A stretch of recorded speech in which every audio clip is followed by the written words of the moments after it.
नमस्कार, मी निकिता. आपण पाहतायत LS मराठी. पाहुयात महत्त्वाच्या घडामोडी. इलेक्शन न होता सिलेक्शन व्हावं हे नवीन तंत्रज्ञान सत्ताधारी पक्षाने आणलंय. अंबादास दानवे यांची सरकारवर खोचक टीका.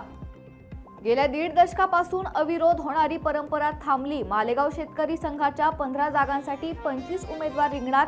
मंत्री भुसे यांच्या पॅनल विरुद्ध अद्वै हिरे यांच्या पॅनलची लढाई. अमरावतीत भर रस्त्यात ट्रकसह 13 लाखांचं सोयाबीन गायब. गाडगेनगर पोलिसात गुन्हा दाखल. सोलापूरला निघालेला सोयाबीनचा ट्रक बेपत्ता. चालकासह मालाचा शोध सुरू. नाशिकमधून रिक्षातून दागिने चोरी करणारे सराईत गजाआड. रिक्षासह 23 लाखांचे दागिने हस्तगत. अंबड गुन्हे शोध आणि गुंडाविरोधी पथकाचं संयुक्त कारवाई. बारामतीत इंदापूरमधील भिगवण ग्रामपंचायतीच्या वॉटर सप्लाय नळातून गाळ मिश्रित दुर्गंधयुक्त पाणी. नागरिकांचे आरोग्य धोक्यात.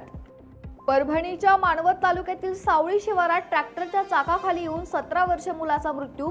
ट्रॅक्टरमधून तोल जाऊन मृत्यू. परिसरात हळहळ व्यक्त. धाराशिव जिल्ह्यातील मुगाव येथे तरुणावर जीवघेणा हल्ला. लोखंडी रॉडने मारहाण. परिसरात अमानुष कृत्याने खळबळ. पोलिसांकडून पुढील तपास सुरू. सांगली जिल्ह्यातील माथाडी कामगार नेत्याच्या नातूच्या हत्येप्रकरणी IRS अधिकारी सचिन मोटेंवर गंभीर आरोप. पोलीस अधिकाऱ्यांवर दबाव टाकल्याचा आरोप. पुणे जिल्ह्यातील केडगाव पोलीस स्टेशन परिसरात तरुणावर 3 जणांचा कोयत्याने हल्ला. तिघांवर यवत पोलीस स्टेशन येथे गुन्हा दाखल. पुढील तपास सुरू. हिंगोली जिल्ह्यात OBC जातनिहाय जनगणना जागृतीसाठी जयपूर येथे एल्गार जाहीर सभा संपन्न. विविध गावांमधून भव्य रॅलीचं आयोजन. रॅलीला नागरिकांचा उत्स्फूर्त प्रतिसाद. या होत्या महत्त्वाच्या घडामोडी. पाहत रहा LS मराठी.